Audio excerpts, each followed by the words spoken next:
What's going on, world? DS1 Ross, and I'm back. Shout out to everybody. Shout out to everybody who's been showing me love up until this point. And in the future, y'all tuned in to Sheep Stay Sleep TV. I'm your gracious host, DS1 Ross, of Sheep Stay Sleep TV. Tonight, I will be continuing my BHM series of 2018. That's the Black History Month series of 2018, where I will be covering 10 Black historians. And when I say 10 Black historians, I'm talking about in terms of history that hasn't been covered, or people that are not popular and are not really mentioned as historians for us. Tonight, we have a great sister, Shaharazad Ali. We will be getting into her. I will be letting you guys hear some audio. And it's a lengthy audio, but it's something that we need to hear. You know, because it goes right in line with what I love to say, and a phrase that I've coined here on my platform, healing before building. And she's going to get into the Black male and female relationships and why things are fragmented and how we can mend things. So I love this sister, Shaharazad Ali. I'm glad I thought about putting her in the Black History Month series, because she's definitely a Black historian and her story needs to be told, as much as possible. Her voice needs to be heard, and her legacy needs to continue to live on. And this is the number one reason why I've even created the Black History Month series. I started this last year. Y'all can check that out on my channel, the Black History Month series of 2017. Y'all can check that out also too. I appreciate everybody who's coming in. Make sure you hit that like button. Participate in the chat, share the show. It's very much appreciated. Y'all also could follow me on SoundCloud. I started uploading some of my videos on SoundCloud, so you can listen to some things on the go. And I appreciate all the support. So let's get into Shaharazad Ali, family. Let's get into Shaharazad Ali. I'm gonna read. They don't have that much bio history on her, but I'm gonna read what they have, and then we're gonna get into this audio. So shout out to everybody in the chat once again.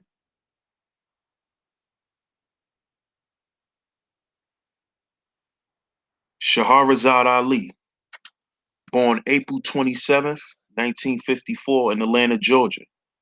She was raised in Cincinnati, Ohio. She is an author of several books, including a paperback called The Black Man's Guide to Understanding a Black Woman. The book was controversial, bringing forth community forums, pickets, and heated arguments among Blacks in many parts of the United States when it was published in 1989. Stories about the book appeared in Los Angeles Times, New York Times, Washington Post, Newsday, and Newsweek.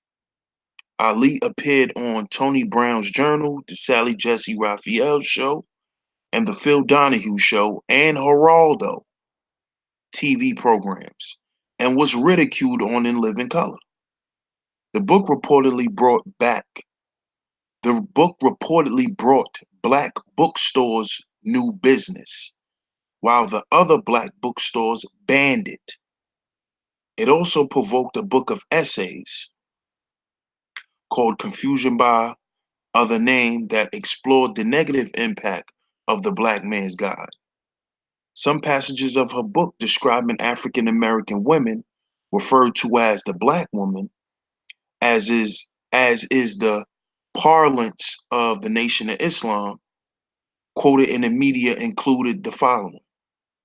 Before I read this, Shaharazad Ali is definitely a member of the Nation of Islam. She's part of the MUI, um, and those are the mothers of Islam or mothers under Islam. And I'm not sure, but I'm guessing she was definitely part of the MGT also. So here it is with this passage they have here. It says, although not lazy by nature, she has become loose and careless about herself and about her man and family. Her brain is smaller than the black man's. So while she's acclaimed to be for her high scholastic achievement, her her thought processes do not compare to the conscious black man's. Her unbridled tongue is the main reason she cannot get along with the black man. If she ignores the authority and superiority of the black man, there is a penalty. When she crosses this line and becomes viciously insulting, it is time for the black man to soundly slap her in the mouth. I know a lot of women wouldn't agree with that, but um, recently there was a woman on a show who discussed that whenever she got, real viciously insulting or acting out of character with her man, he has the right to spank her. So it's interesting how, you know, some women agree with domestic discipline or domestic abuse.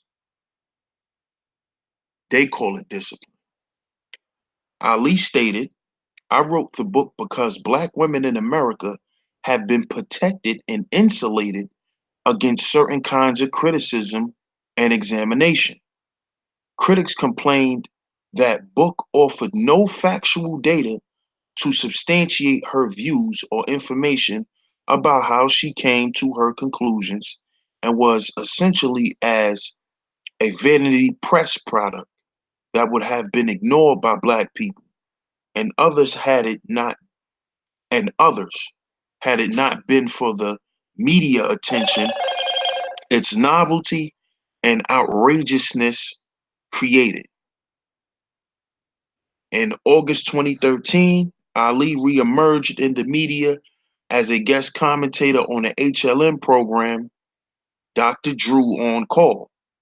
She was also interviewed on the Trisha Goddard show along with white supremacist Craig Cobb, agreeing with Cobb that the black and white races should be separated. Ali is the mother of 12 children. 9 of them are adopted. She wrote books such as How Not to Eat Pork or Live Without the Pig, The Black Man's Guide to Understanding the Black Woman, The Black Woman's Guide to Understanding the Black Man, Are You Still a Slave, Day by Day, How to Tell if Your Man is Gay or Bisexual. She's also written Urban Survival for the Year 2000, How to Prepare for the Y2K Computer Problem in the Hood. So as y'all can see, this woman has been writing books since 1985. And her latest book dates to 2003. Her first book was How Not to Eat Pork or Life Without the Pig. That was in 1985. Her latest book was How to Tell If Your Man is Gay or Bisexual in 2003. So as you can see, this woman is dealing with day-to-day issues that plague us as a people. This is very important. She's not giving you, she's not giving you no escapism doctrine for us to run around with. She's giving us practical solutions. She's addressing our day-to-day issues that we have as a family, as the leaders of our family, because the parents are the leaders of a family. And the reason why there's a lot of broken families is because we have a lot of broken adults, black men and black women. So she's given us solutions through her writings. That's very, very important, family, because even today, we need these books. We need these books, you know? We need all of these books because these books speak directly to our situation. We need to get these books. We need to press that our children read them, especially the Black Man's Guide to Understanding the Black Woman and the Black Woman's Guide to Understanding the Black Man. Because this what I feel is the number one problem in our community. This is why we have no effective communication between Black men and women. Because we need men, Black men need to understand Black women, and Black women need to understand Black men. And it's great to hear it from a Black woman, powerful Black woman. This woman had 12 children and 9 of them were adopted. So she is that mother. She took in 9 children that were not biologically hers because she understands the importance of family. She understands the issues that we're plagued with, and she's becoming part of the solution. She's not part of the problem. She's part of the solution. She's speaking on things that can be done. She's touching on the fact that we must heal before we build, physically and mentally. We must have certain conversations. She's touching on all these things through her writings. So if y'all can, definitely at least buy these 2 books, The Black Man's Guide to Understanding the Black Woman and The Black Woman's Guide to Understanding the Black Man. If you're in a relationship or seeking a relationship, you should have those books. A Black man should have The Black Woman's Guide to Understanding the Black Man and The Black Man's Guide to Understanding the Black Woman. Y'all should both have those books, read them, and, you know, trade. So y'all both can start to understand each other. You see? So shout out to Shaharazad Ali. Shout out to the chat once again. And now I'm gonna get into this audio where we definitely exercising fair use. We're exercising fair use to play this audio. It's a nice lengthy audio. Y'all can definitely check it out on YouTube. It's 52 minutes and 48 seconds. I'm not gonna play the whole 52 minutes, but I will play at least 25 minutes to a half an hour. So please tune in, family, and listen to this sister. This sister is extremely powerful, man. Extremely. We can't have Black History Month without honoring the Black women who was part of our great history. Let me know in the chat if y'all cannot hear this. Just put a 1 in the chat if y'all can't hear it.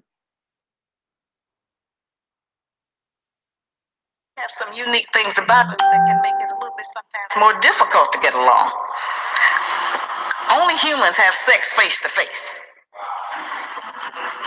Now, I know that don't go for all of y'all, but for the most part, this is a unique thing that humans do. This is how they reproduce, is face to face.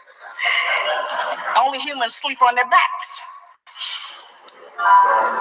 All the other animals, they do a lot of different things, but we all, we have that capacity to be able to go to sleep on our back because most of us live in a non-threatening environment. And so we're able to sleep on our back instead of constantly being ready for some fight. And our brains are 80% water. Now that accounts for a lot of things, because many of us think that our brain is just 100% knowledge, and it's not like that. It's a lot of water, a lot of liquid there. Liquid is life. We just have to know how to direct it. The brain is not telling us what to do. We are telling the brain what to do, and it will support any idea we come up with. And the best example that I can always think of is that if you see a person who has decided that they are gay. Now, some of the people that decide that they're gay, they go and take hormones so that they can grow hair on their face like a dude, or they get shots so they can grow breasts and everything. And then some people just take on a new idea. And then their whole body, their whole swagger starts to conform to that idea. And we see it right in front of our faces. We say, Dad, last time I seen her, she was a chick, now she a stone dude. She didn't have no surgery. She didn't take no hormone shots. It's just whatever idea you get, it'll start to manifest itself. That's how powerful your brain is. It'll get with whatever your idea is. We seen dudes and say, boy, he sure look like a thug. That's his idea. And we can recognize it on them. We see people that look dangerous. We see that on them, and we can recognize that. So we're very unique. And just like the snowflakes and our fingerprints, everybody's tongue print is different. Every human being on the earth, you got different fingerprints from everybody else. You got a different tongue print. Just like every snowflake, every grain of sand. This is how God made that, so that we could be unique, each individual, with many of the same needs. But we all really do have a uniqueness about ourselves that we can be proud of. Now, not getting along, I want to let you know, is a luxury. You don't get along, it's a luxury. And there's several things required for you to have the luxury of not getting along and with fussing and fighting with your mate. It requires you to have a stable source of income for food, shelter, because you ain't worried about what you're going to eat, where you're going to sleep. You got that, so I got time to fuss.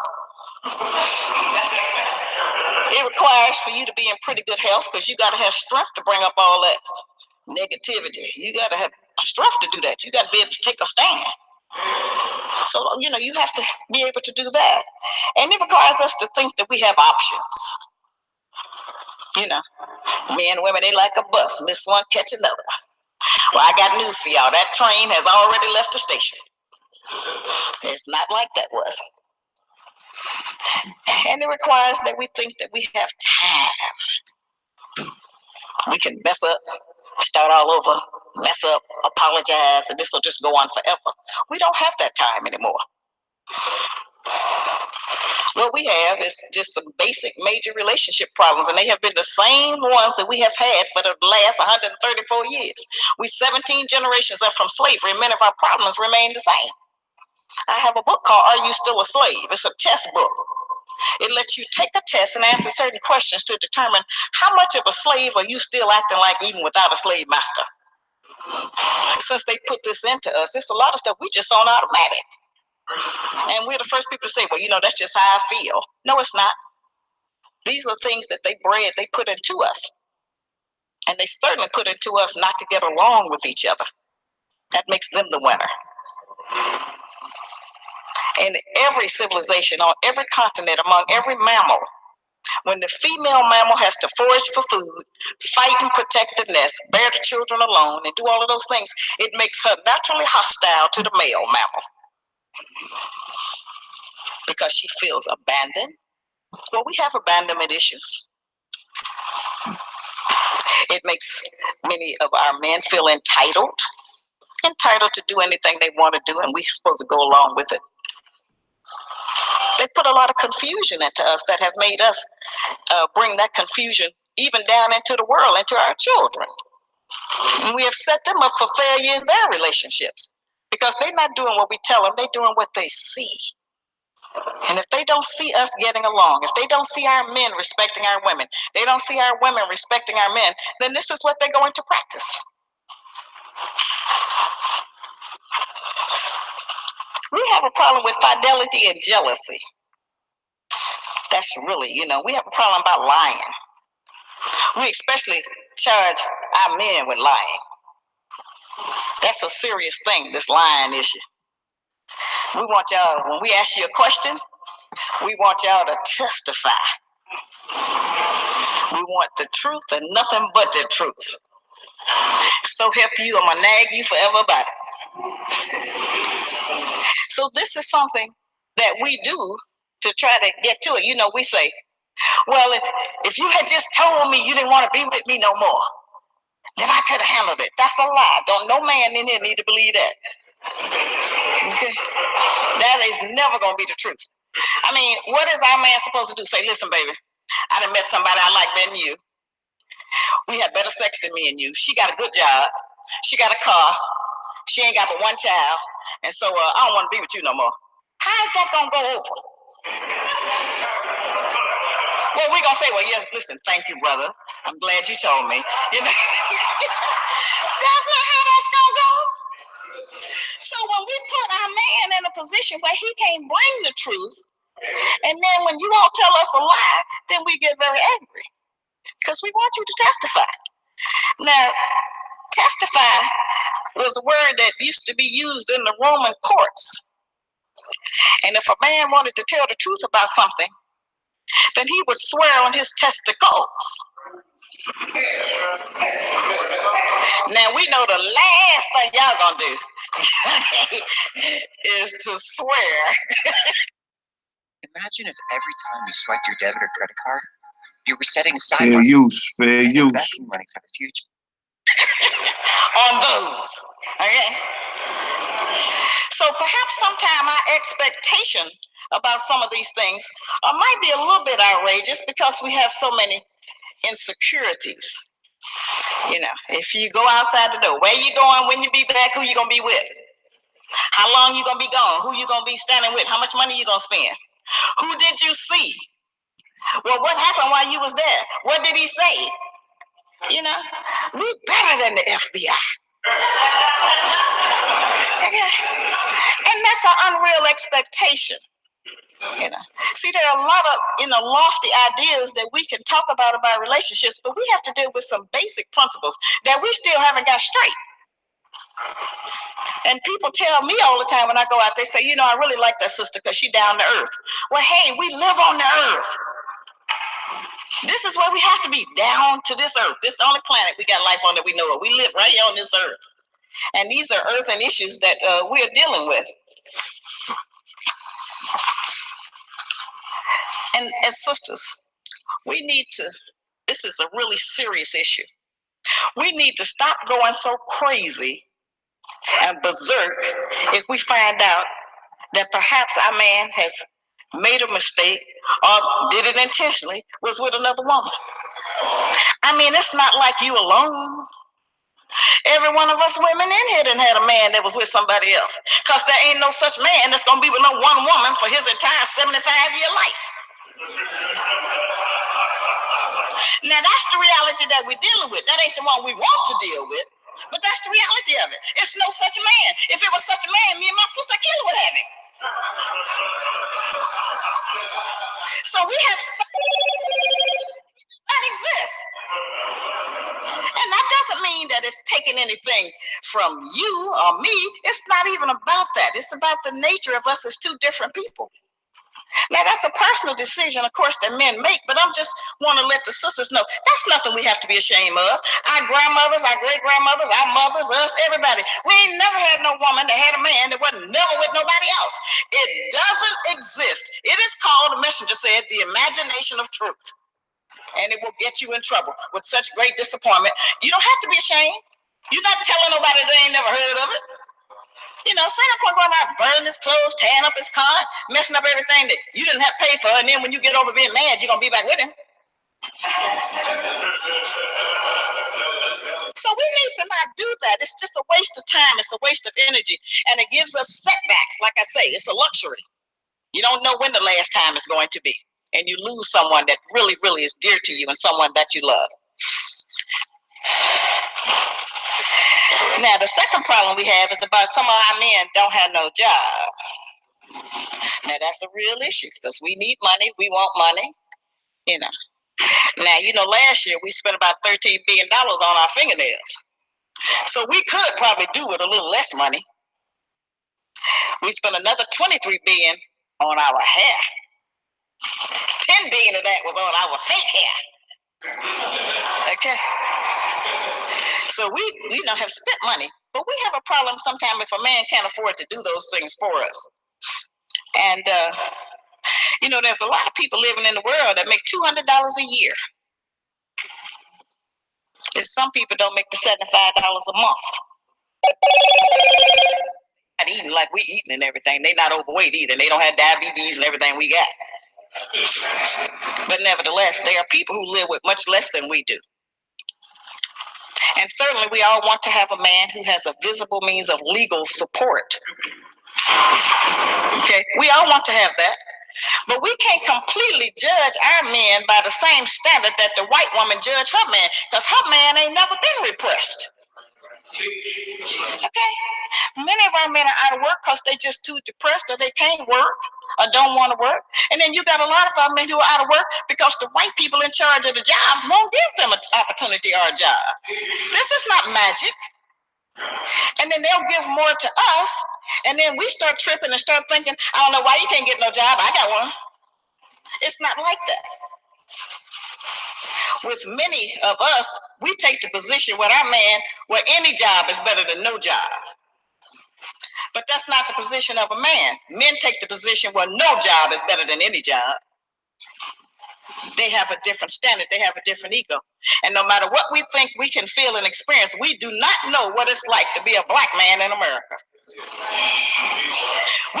The little tiny glimpse that I got almost make me want to cry all day because it's so unfair to our man. And the best success that this country can have is to use us as a tool against the black man. They're already against him. See, they protected their woman for all those years. If you mess with a white woman at one time, they would kill you. They protected her. But see, ain't nobody never protected us. And so being free fall out here, they have felt that it was okay for them to be able to come in and give us the things that they keep our men from giving us so that they can be our man. And we even call him the man. I'm going to call the man. Yeah, the man called him. Well, we talking about the white man. But you are man. And we need to return that title to him. We need to try to be more respectful. Even if he don't respect himself, we need to try to respect him. That's a hard instruction. Because we know things. But that we really have to practice that. We really have to try to practice just how to be respectful, since we know that he's not the only damaged goods. We damage goods too. It doesn't mean it necessarily has to hold us back, but we do live in a society where we have more opportunities and more benefits. All we have to do is get pregnant, and the white man will give us a house, a place to live in, health insurance, pharmacy coverage, daycare. QuickBooks Self-Employed goes everywhere. Fair use, fair use. You can track your mileage automatically. Just categorize your trip with a swipe. Food stamps, rent coverage, and everything else. A black man can't get nothing unless he done lost his job. He can get some unemployment for a while. But since most of y'all ain't even had no job, you eliminated from that access. So it's not fair. It really is not right how it's set up. And I want you to understand that. And so those things keep us from wanting to be with a man. Because we say, he ain't got nothing. Well, we wouldn't have nothing either if they weren't trying to use us against him. It don't make us greater and better because we have been able to make a little bit of progress because we've had more support out here. Because they want to own our children. They want to make us totally dependent upon them. This hasn't changed. We haven't got that modern where that don't exist no more.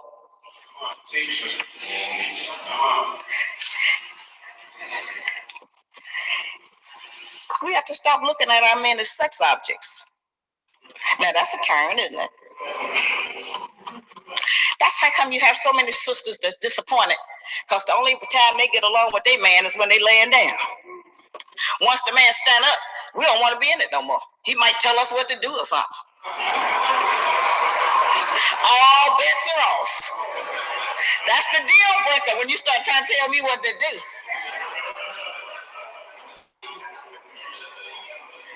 We have to look at it. We have to stop using our men like that. You know, when a rat get ready to mate, the female rat go and sniff around the male rat. She makes sure, first of all, that he don't have any imperfections so that she can get pregnant. He can't have polio. He can't have diabetes, high blood pressure. He can't have heart disease or none of that, or she don't deal with him. And the second thing he has to do is to be able to go someplace and make a nest for her. If he don't have a home for her, if he can't dig a hole somewhere for her, then she said, I can't be with you. I'm going to find me another rat. Okay? So it's not unreasonable if the female rat can practice that, it's not unreasonable for us as black women to require that. No, I can't get pregnant because you ain't got nowhere for me and the baby to sleep. Okay? No, I can't get pregnant because tomorrow I might be hungry and you ain't got no food for me. What we gonna eat? That's important. So we can require that. So we need to, when we see a brother and he's down, leave him there. Because if you pick him up and drag him up, he's going to leave you the first chance he gets because he want to be around somebody who think he was always up. That's how that works. You can't make no man. You can't get with no man who ain't got nothing and buy him some shoes, buy him a coat and a hat, and then when you get mad, want to take it back. You can't buy no man. If you want to make a man, you have to do it with your own son, your nephew, your cousin, a boy in the community. You can take a little child and try to grow him up, but you can't take no grown man and turn him into a man. That's a waste of time. And any investment you make, you will fail. That's just the truth of that. And it's going to be hard because they be needing so much. Show up, ain't got no underwear, ain't got no socks, just whatever it is. Okay, leave him alone. He'll get some. I guarantee you, he'll get some if he want to be with you. We set the standard. And if there ain't no standard, then he don't live up to nothing. Because they want to be with us, whatever it costs, whatever it takes, they want to be with us. But if we make that so simple and so easy that no matter what, we'll just accept that and go along and, just to go to bed with him. In your entire life, you only spend about 2.5 hours having a climax. That's all total. Whatever you done told yourself, it's a lie. It's 2.5 hours. Okay? So that little bit of time is not as important as all the other aspects of the relationship. That's what I'm trying to tell you. Don't nobody break up over sex. People break up over issues like you didn't close the bathroom door, you didn't put the seat down, I'm tired of sweeping the floor, how come you don't help me fold the clothes? Anything. We break up over that. You come in too late. Well, where's the rest of your money? How come you gave your mama some money? I mean, we break up over all of those kind of things. We don't break up over sex. So it's a value, but it's not the value that we have placed on. It's not the only thing to do. You got something to talk about, some kind of aspirations, some kind of goal. And you might even need to have good credit. That's the new criteria now. I don't want to see your HIV card. I want to see your credit report.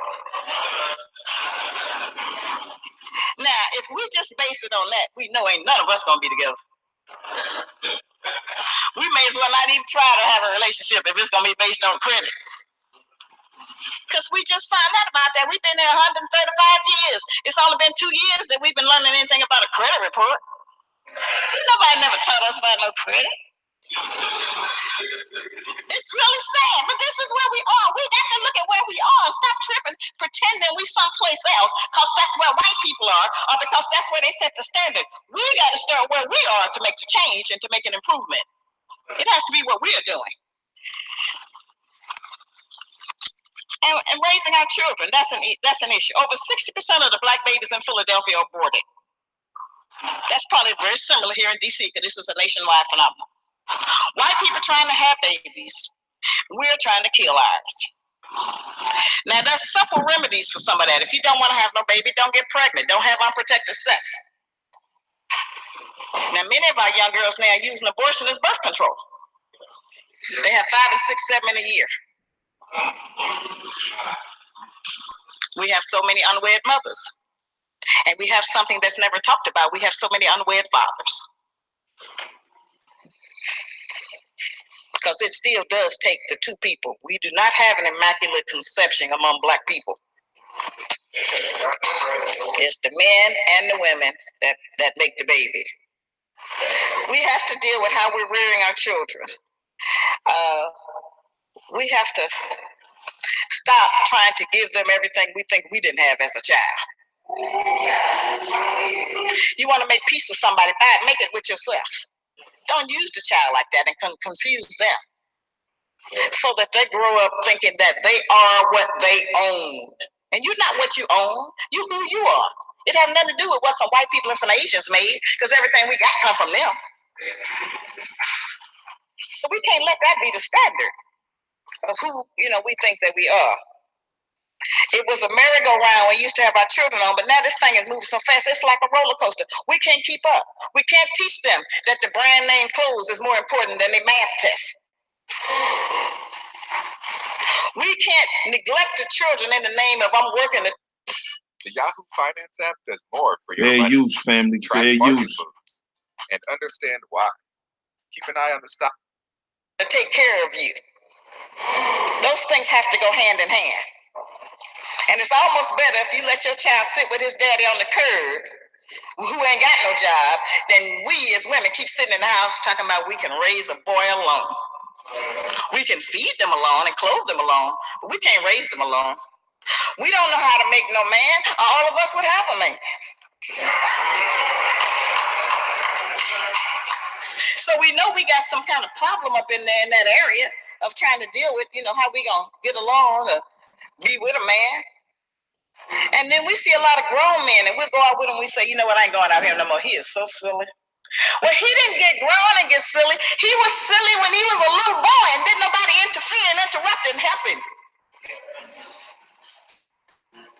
So we have to take a position that, okay, if we're going to be a mother, then we can deal with our girls. And everybody in America see the condition, mostly black girls. And we're big girls. And they're not in good condition, most of them. We got waylaid with a lot of material things. We've gotten waylaid with sex. They've whipped us into a frenzy with this whole sexual thing. That's the total goal. And we got it all mixed up. And as a result of that, we're not making the relationship legacy that we want to make for the future. We're not showing the image that we want our children and grandchildren to see so they can go out and act like that. What we're doing is not good. And we also, on this argument thing, we have to let our men win some of the arguments. I know that sounds painful. But it's okay to let him win sometime. All you got to do is grit your teeth and say, that's right, baby. You're right. Okay. You ain't got to win every argument. You can be right, and you'll be right by yourself. Don't be right all the time. There's no winner in that. We don't give them an opportunity. Men, a father is not another mother. He's not going to discipline the child, talk to the child, or deal with him like we do. And every time our man try to say something different, or teach, or tell the child something different, we got to protect him. Oh no, don't you deal with him like that. And then when he go up and have an identity crisis, or by the time he's about 12 or 13 and out of hand, then we want to call the father and say, you better come and get him. See, this thing is repetitive. This is not just going on today. This is what's been going on for the past 50 years.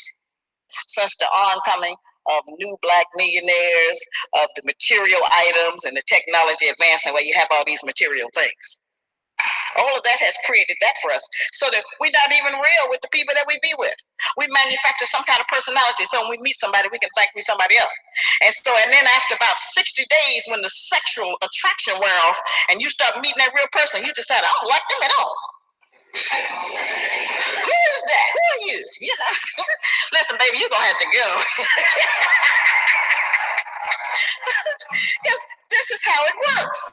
It's more lies told in the first 2 and 3 weeks of any relationship than at any other time in your life. Now you're talking about some humongous lies, some gigantic misrepresentations about what you got, who you are, what you drive, where you work, what your history is, everything. We just lie because we want to make a good impression, and we want to be accepted and admired. We don't deal with the truth that you can't maintain that. Pretty soon it's gonna be, baby, can I get some gas money or something? Something is going to come up that we will know that it's not the truth. This is our life. This is our life. This is what we live in. And the reason I can tell you these things is because they go on in all our house. We think something different going on in everybody's house. No, it's not.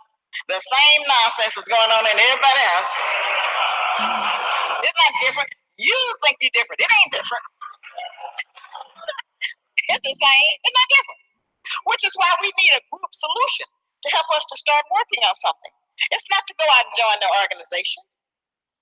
It's not to go, get in this club or group. You got to start where you at. You got to start at home, at the person you're looking at. Whether it's your family, whether it's your man, your woman, whoever, start trying to get along with them before you come out here in the street gonna protest something to help somebody else get along. Sometimes we go out, we can't even make it back in the car from a protest. We be fighting and arguing. This hypocrisy. That we all go into some kind of mass hypnosis and pretend it's not going on. It's going on, and it is destroying us year after year after year. See, we have one thing in common. We have a shared ancestral slave history. And we can't get away from that. We have come through the same thing.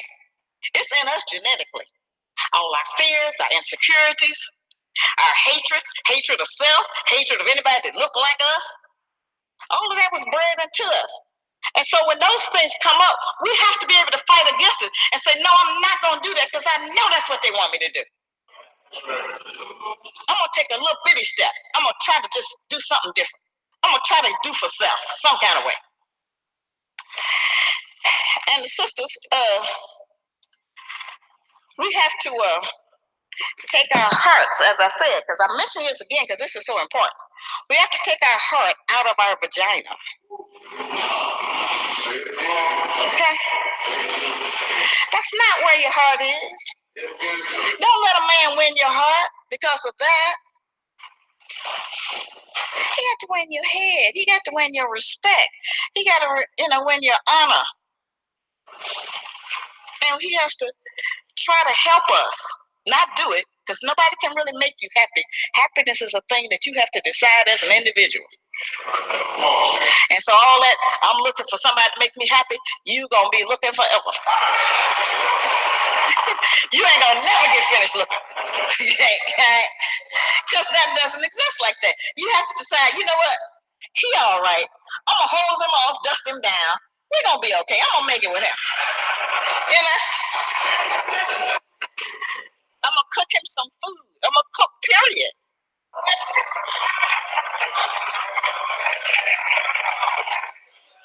Now, a man that wants a woman today, he can say, listen, I want a woman who's her own woman.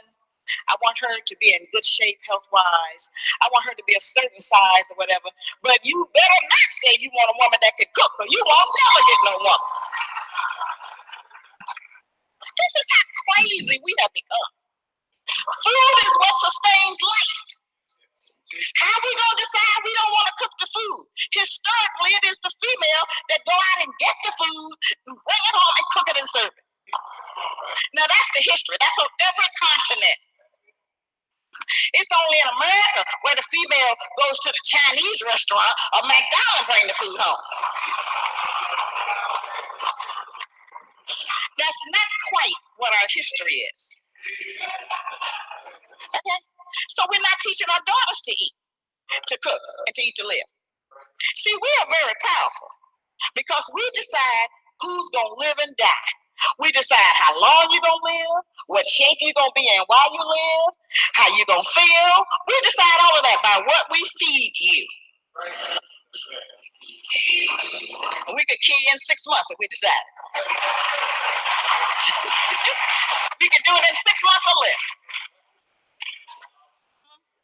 Feed you a whole lot of chitlins, a whole lot of ham, a whole lot of white bread, white rice, white pasta, white sugar. Oh, we can lay you to rest. That's a lot of power. And with sisters, we need to know that that's a lot of power. We can build the nation. We can help our men to be able to see a long time, to have good virility a long time. We can do that by what we feed you. You know? Fortunately for me, and the reason I look so good is that in 1967, I heard the teachings of the Rabbi Elijah Muhammad, and he told me how to eat to live. He said, and you can look like this when you get old. Okay? But there's all kind of information out here now about how you can eat, how you can prepare food, get the children off the sugar. Yeah. You know, we can't give up our culture just because we live in America. We can't give up being black because Barack Obama is now the president of America. Okay? We're not multicultural. We are one culture. We are not African Americans. We are American Africans. That's a different result. We are what an African looks like after being nearly destroyed here in this country by the white people. That's important to know. That's why they don't claim us on no other continent. The Africans that come here don't love us, and we don't like them. And all we talk about is the motherland, Africa, until we run into a real African.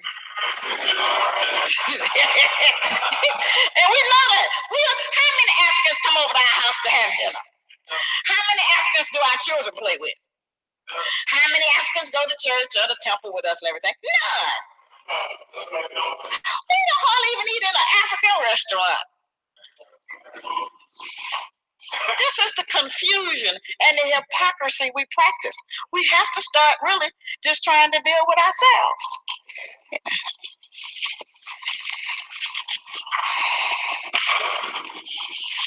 We have come a long way, and I don't want to take that away from us. But things are getting ready to change. This is really the short crux of what I wanted to tell you tonight. Things are getting ready to change in this country. They're not going to change because of Barack Obama. They're going to change because of things that have already occurred before he got into the presidency, okay? We're heading for some hard times. Now, I know we think we have already had hard times. But no, we're heading for a different kind of hard times. And we will finally know the answer to what's love got to do with it. Nothing. It's going to be survival. Whole paradigm getting ready to change. As I said, not getting along and fussing with our mates is a luxury. You get ready to be surprised how good you can get along with somebody. You get ready to be happier than you ever been.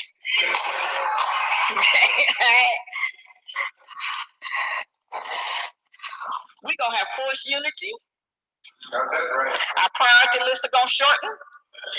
And we're going to find out that we can really survive with our own fingernails.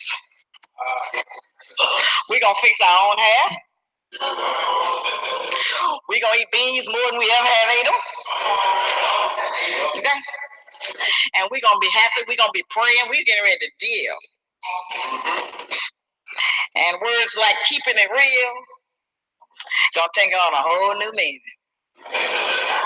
Okay?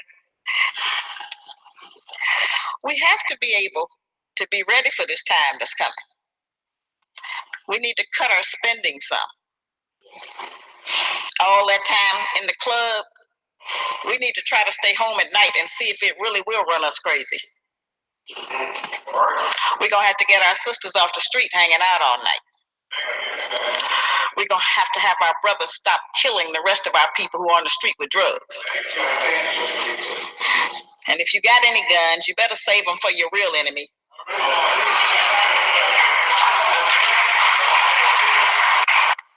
Okay? Because it's not nobody that look like you. Okay? We're going to have to prepare for the day of want, which is coming quickly. Okay? And all the brand name clothes you got, you will be willing to sell them for a loaf of bread. That's going to be the real relationship. As I said, not getting along, it's a luxury. And the time is up now. Now, you know, many of us are already out of work. We have somewhat adjusted to it, so we're ahead of the curve. But now you got a lot of people out here who getting ready to get out of work and getting ready to lose their houses, their cars, their credit cards, and all those things, and they're going to have a hard time. And they might be ready to take that frustration out on you. So that means you're going to have your house secure. You're going to have you some kangas or something put up. And you're going to have to teach your children that they can't have every game that come out that the Asians put out for $49.95. We're going to have to shake these priorities and do this a little differently. And you will be surprised that as you will start. Fair use, fair use. Starting to deal with mere and sheer survival, a whole lot of them arguments, they're going to just dissipate. If there be any fights in your house, it'll be who ate the last beans. It is no longer going to be about, I know you was with her, I saw you with him. That we're not going to do that. That's going to end, I'm telling you. And I want you to remember that I'm telling you this. That's a luxury. Your relationship legacy has to be one where you have set an example, where you lead by example. And you may have to talk to a whole lot of people before you finally run into somebody that makes some sense. Okay? It may be just somebody that's in peace. Because sometimes when a man especially is with a woman who is in peace, then he can produce more. He has the spirit to go out and try to do something. But you can't nag no man in the ground and then expect him to go out and want to give you nothing. Right. It don't work that way. I know. And I know the same way you know.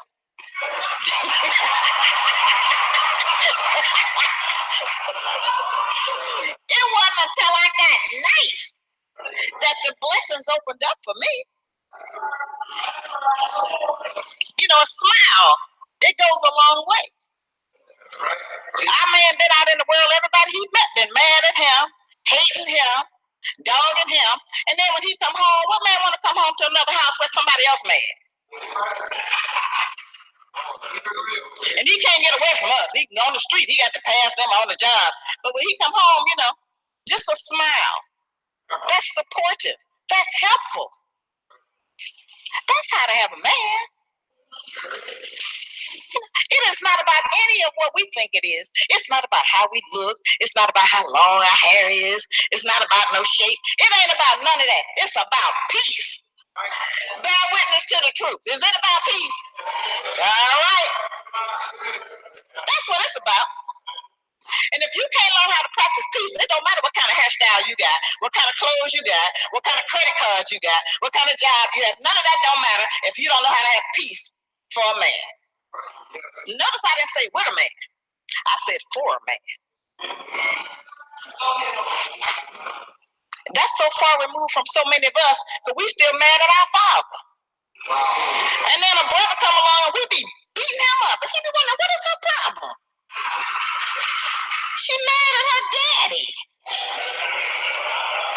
You got to try to wade through all of that to try to get to the woman. It's unfair. It's just completely unfair. It's just not fair to our men, just how we deal with them. It's not fair. I've been saying it. It's just not right. Because they're the most gentle soul. We have the very best man on earth. Everybody want our man. But us, we have the best man. We have the most attractive man. We have the strongest man. We have the most creative man. They don't keep our man out because he bad. They keep him out because he the best. And they know any little thing he get in, including the presidency, if he get in it, he in it to win it. See? So we need to recognize who that is. The black man was the first man on earth. And if God made man in his image, okay, you with a black man, that might be the closest to God you ever get. Okay? This thing is real.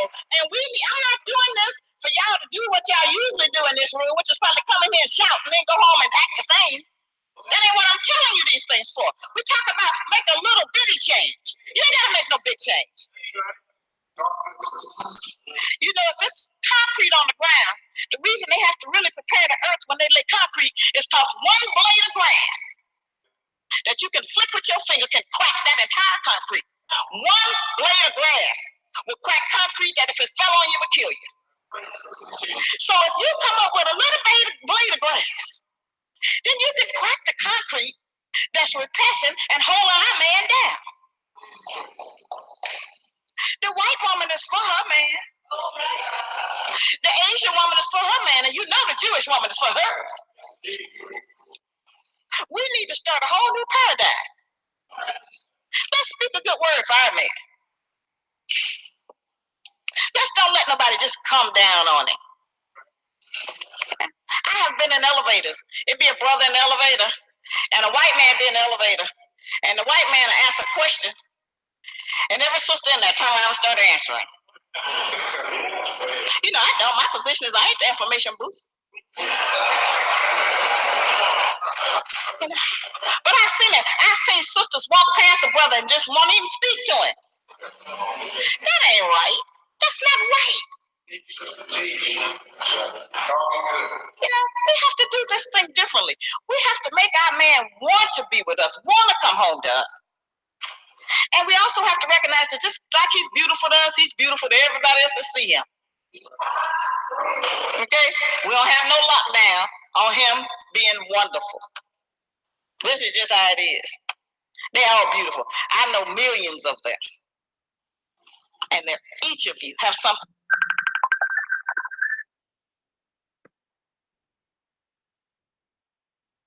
in you that's waiting to come out if you can get past your relationship with your mother and with those other women you've had. See, we got all of that is in there. It's all in there. It's all buried. It's repressed. But it ain't that deep because of one little scratch. You know how we argue with them. We be having a real hot argument. And then next thing we know, we talking about their family, their roots, their feet, everything. Yeah. We just do it unfairly because we so ready with it, you know. We so pent up. We ready to fight it out. And we can't win. Even when we win, we lose. So we want to try to just be kind to each other and try to do that differently. We need to protect our children. Here's something that sisters we can do. Protect our children from future back pain for our men and from our little girls from having a weak uterus. The book bags they're carrying should not be any more than 25% of their weight. These books that they're giving them in the school, that they're not teaching them out of anyway, sometimes weigh 30 and 40 pounds. That's too much. Check your child's book bag. That's a project for you. Go home and see, and if that book bag is too heavy, let the teacher carry the book bag. I wish I got a watch. I got a fair use, fair use. A little while left, family. TV that's too good to explain. I wish bag around all day. See what they think about it. Because it's really injuring our children. We have to protect our children from premature sexual arousal. Now that's very important. Stop letting them look at all of them filthy sexual innuendo movies and videos and all of that. Little children can't handle those emotions. And unfortunately, our men have not been able to develop the kind of discipline that keeps them from hitting on young girls. So we have to teach the children how to at least dress and function in a certain way to try to protect themselves. This is something that we don't address that we need to do. We need to recognize that the people who are telling us now to date other men of other races and nationalities, they're not really for us, sisters. See, other men in other races and nationalities have always had access to us. That ain't new. Usually by force. Okay? So we not only insult ourselves, we insult our men. We insult God who made our men by trying to be with some other nationality of people and pretend you somebody else. You got to deal with self. Okay, we got a whole shipload right here in this room. We got the same shared experience. Okay. I think there's something else that Barack Obama has been able to teach us, and you know we are glad as a Muslim follower of the teachings of our Elijah Muhammad. I am so glad that we have a black man in the White House who do not have a slave name. Now that is progress, and that is a good example. Now let me show you how you feel about it. Everybody in here who got a slave name, raise your hand. That's too many. That's way too many. You need to work on that. See, the white man don't care what you call yourself, as long as you don't change your Social Security number. You can be Spider-Man, just keep that same number. Okay? So don't be afraid to take one of your own African names. Give him back his name. You don't have to tell no Jewish mother, don't name your child Adolf Hitler. She know not to do that, but that's an insult to her culture. Okay? So everybody with a slave name need to start recognizing that. You need to give them back their name. I don't care if you got it from your mom and your daddy, it wasn't theirs. Nobody can get off the ship named John and William, Martha, Tamika. There's nobody on the ship named that. Not one person. Pick you a name. Get one of your names back. That's the first step in reclaiming your own. And since we have an example now, this beautiful brother and his family up there, his name is Barack Obama. He's not Willie Jones. We wouldn't even want him to be President Jones. See? So that's a sign. We can do that.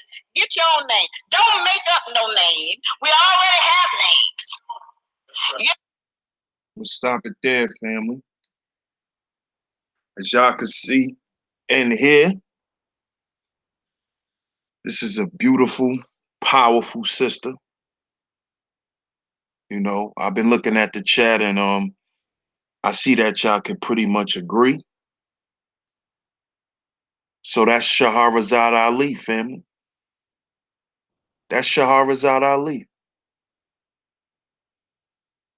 Check the sister out. Listen to the sister. Recommend women that you brothers are dealing with to listen to this sister. The sister should recommend the men to listen because she's speaking to both of us. She's not just speaking to the women. She's not just speaking to the men. She's speaking on our issues as a people.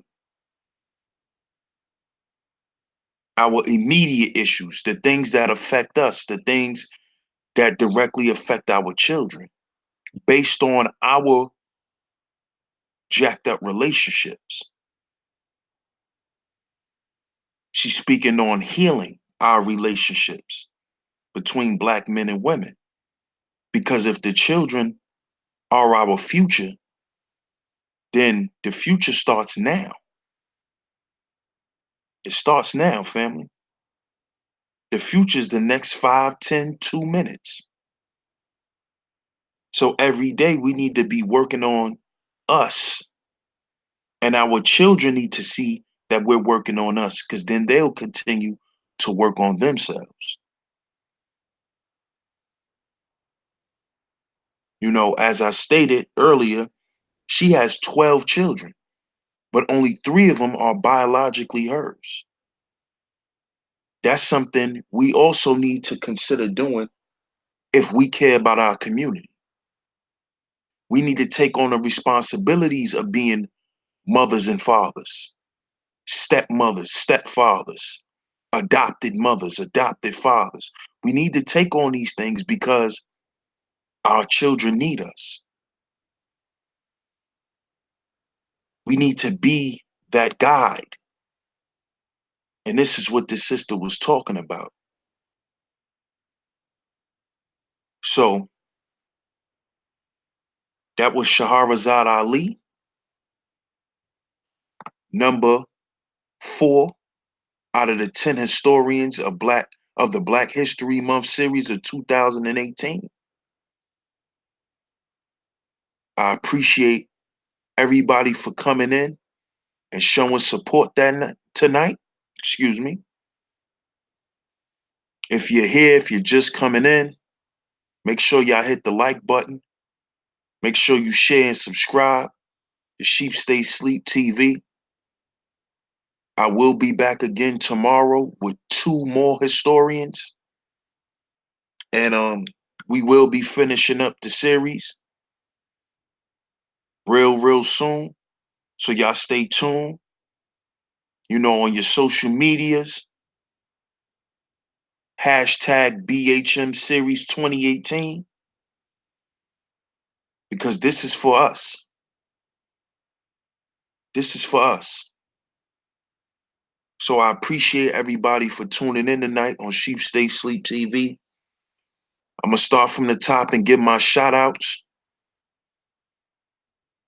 If y'all have any recommendations for the BHM series of 2019, y'all can email me at dsalliance1@gmail.com.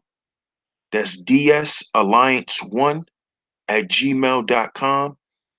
Y'all can hit me with y'all suggestions for next year's Black History Month series, family, because I will be doing this series as long as I'm on YouTube. I appreciate everybody, man. Shout out to y'all. Shout out to my brother John Doe. Shout out to my sister Soul Alchemy. Shout out to the educator, Black brother Rob, my brother Rob. Shout out to Chef JT, my big brother Chef JT.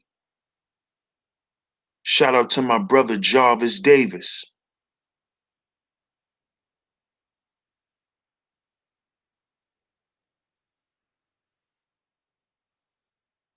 Shout out to my sister Kay Brooks.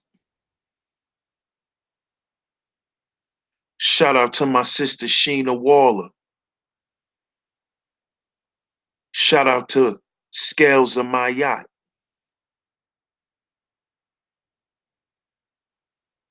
Shout out to Melanated Agenda. Shout out to Catch It Ivy.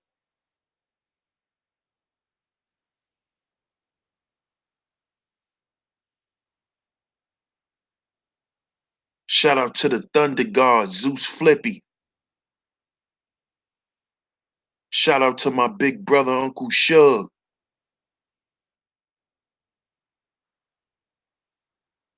Shout out to King Kofi. Good looking for coming through, brother. Welcome to Sheep Stay Sleep TV. If you like what you heard, make sure you smash that like button and subscribe, brother.